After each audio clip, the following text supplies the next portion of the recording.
আসসালামু আলাইকুম ওয়া রাহমাতুল্লাহি ওয়া বারাকাতুহু। আমরা 2 নম্বরের তানবিন অক্ষর বানান উচ্চারণ নিয়ে হাজির হয়েছি। লাম অক্ষর। লাম জবর লা, লা লাগবে নুনের সঙ্গে লা। লাম জের লি, লি লাগবে নুনের সঙ্গে লি। লাম পেশ লু, লু লাগবে নুনের সঙ্গে লু। এই কথাগুলো আমরা এখানে ভেঙে দিয়েছি। লাম জবর লা, লা লাগবে নুনের সঙ্গে লাম। লাম জের লি, লি লাগবে নুনের সঙ্গে লি। লাম পেশ লু, লু লাগবে নুনের সঙ্গে লু। লা, লি, লুন। এখানেও এরকম লা, লি, লুন।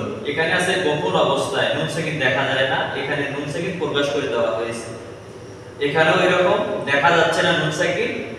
আমরা জানি যে দুই জবর দুই যে দুই পেশের ক্ষেত্রে আমরা নুন সাকিন ঢুকিয়ে থাকে, এইজন্য আমরা নুন সাকিন এখানে প্রকাশ করে দিয়েছি। এখানে হচ্ছে লি, এখানে হচ্ছে লি।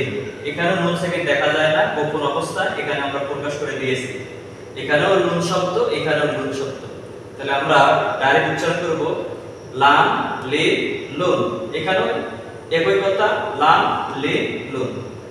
ইনশাআল্লাহ আশা করি আপনারা বুঝতে পেরেছেন তানবিনের ব্যবহার এবং সুকুনের কাজগুলো।